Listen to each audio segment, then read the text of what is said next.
నాకు తెలిసిన ఉషా మూల్పురి గారు అంటే ఇప్పుడు రెస్టారెంట్కి ముందు లేదంటే ఆ ప్రొడ్యూసర్గా మీరు మారక ముందు నుంచి అయితే you are completely dedicated to family. ఒక పక్కన కృష్ణప్రసాద్ గారిని చూసుకుంటూ ఇంకో పక్కన మీ పిల్లలిద్దరిని చూసుకుంటూ కంప్లీట్ అసలు ఒక మదర్హుడ్ ఎంచక్క వైఫ్గా మీ రెస్పాన్సిబిలిటీస్ ఇవన్నీ చూసుకుంటా ఉన్నారు. ఇప్పుడు ప్రొడ్యూసర్ అయ్యారు, ఆంటర్ప్రెన్యూర్ అయ్యారు. సరే మనం వే బ్యాక్ ఇవేవి కాకముందు ఉషా మూల్పురి గురించి మాట్లాడుకుంటే నాగశౌర్య అసలు ఎలా ఉండేవారు చిన్నప్పుడు? నాగశౌర్య మాకు తెలిసి అయితే కొంచెం షైగా ఉంటారు. షై ఏమీ లేదమ్మా. అది అందరూ అనుకుంటారు షై అని, అసలు షై లేదు. చిన్నప్పటి నుంచి చాలా స్టబాన్ అమ్మా. ఇప్పుడని కాదు.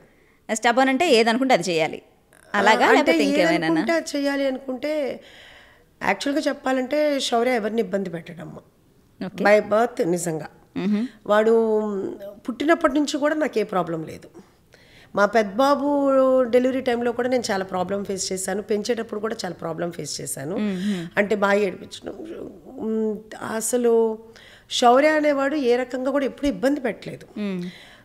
ఒకే ఒక్క విషయంలో పాపం బాగా కొట్టేదాన్ని, స్టడీస్ విషయంలో. స్టడీస్ అయితే మాత్రం వాడికి ఫస్ట్ నుంచి ఇష్టం లేదమ్మా. ఓకే, ఆ ఒక్క విషయంలోనే కొట్టేదాన్ని తప్పితే ఇంక ఏ విషయంలో కూడా ఎప్పుడు కూడా. కానీ ఆ కొట్టినప్పుడు కూడా వాడు ఎంత మొండిగా ఉండేవాడు అంటే కొడతావా కొట్టనేవాడు. నాకు అంతకంటే బీపీ పెరిగి ఇంకా కొట్టేదాన్ని. ఆ ఒక్క విషయం తప్పితే ఒక బొమ్మ అడగటం కాదమ్మా, నేను ఇది చేయనని అంటాం కాదు. ఈవెన్ నేను ఎప్పుడన్నా నేను పడుకుంటే మా పెద్దబాబు వచ్చేసేసి అమ్మ పడుకున్నావని లేపుతాడు. మా శౌర్య అయితే ఏ రోజు కూడా నేను పడుకున్నాను అంటే సౌండ్ చేయకుండా అమ్మ పడుకుందని పక్కకి వెళ్ళిపోతాడు. అంటే అంత తను నా విషయమే కాదమ్మా, ఎవరిని కూడా తను ఇబ్బంది పెట్టడం. తను కొంచెం ఒక యాక్చువల్గా చెప్పాలంటే 95% గోల్డ్ అమ్మ, ఒక 5% కొంచెం మొండితనం ఉంటుంది.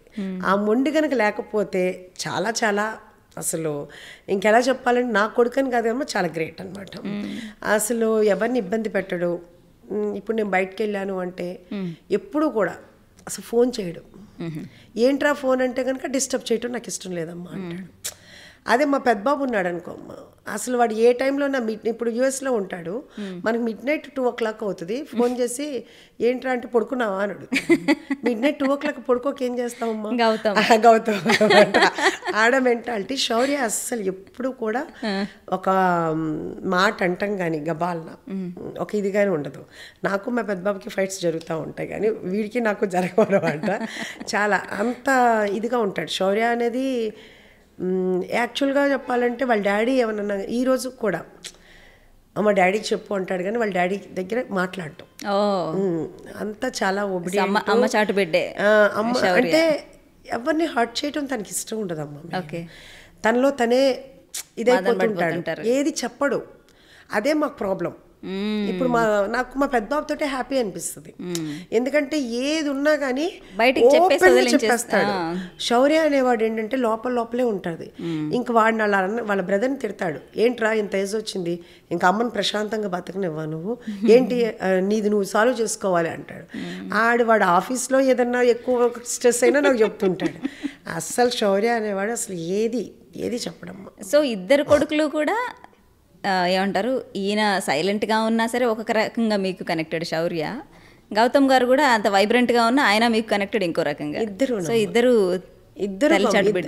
ఇద్దరు బాగా కనెక్ట్.